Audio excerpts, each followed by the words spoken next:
നമസ്കാരം. പെൻഷൻ ന്യൂസിന്റെ പുതിയൊരു വീഡിയോയിലേക്ക് എല്ലാവർക്കും സ്വാഗതം. വരും ദിവസങ്ങളിലെ അറിയിപ്പുകൾ തുടർന്നും നിങ്ങളിലേക്ക് എത്താൻ ഈ ചാനൽ സബ്സ്ക്രൈബ് ചെയ്യുക. ഈ ഇൻഫർമേഷൻ കൂടുതൽ ആളുകളിലേക്ക് എത്തിച്ചേരാൻ വീഡിയോ ലൈക്ക് ചെയ്യുക.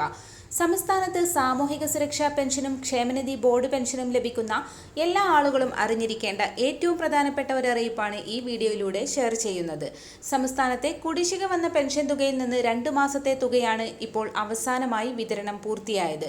ഇനിയും 5 മാസത്തെ പെൻഷനാണ് കുടിശ്ശികയുള്ളത്. ഇതിൽ നിന്ന് 2 മാസത്തെ പെൻഷൻ തുക ഉടനെ തന്നെ വിതരണം ചെയ്യാനാണ് സർക്കാർ തീരുമാനം.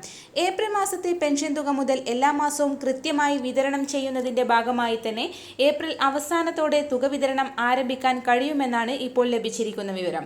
നിലവിൽ മാസങ്ങളോളം കുടിശ്ശിക വരുന്ന ഒരു രീതിയിൽ നിന്ന് വ്യത്യസ്തമായി മാസം തോറും 1600 രൂപ വീതം ഗുണഭോക്താക്കളുടെ ബാങ്ക് അക്കൗണ്ടുകളിലേക്കും കൈകളിലേക്കും എത്തിക്കാനാണ് സർക്കാരിന്റെ പുതിയ തീരുമാനം. വിധവ, വാർദ്ധക്യ, ഭിന്നശേഷി പെൻഷനുകൾ, കർഷക തൊഴിലാളി ക്ഷേമനിധി പെൻഷനുകൾ കൈപ്പറ്റുന്ന 60 ലക്ഷത്തോളം വരുന്ന ആളുകൾക്ക് ഏറ്റവും പുതിയ വിതരണ ലിസ്റ്റിന്റെ അടിസ്ഥാനത്തിൽ മസ്റ്ററിംഗ് പൂർത്തിയാക്കിയ ഗുണഭോക്താക്കൾക്കെല്ലാം തുക എത്തിച്ചേരുന്നതാണ്.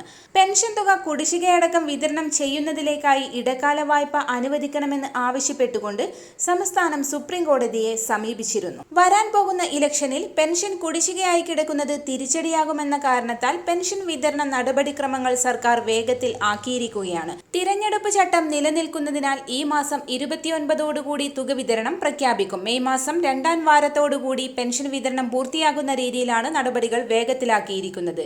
ആദ്യഘട്ടത്തിൽ 2 മാസത്തിലെ പെൻഷൻ തുകയായ 3200 രൂപ എല്ലാ ഗുണഭോക്താക്കൾക്കും എത്തിച്ചേരും. വരും ദിവസങ്ങളിലെ അറിയിപ്പുകൾക്കായി ഈ ചാനൽ സബ്സ്ക്രൈബ് ചെയ്യുക.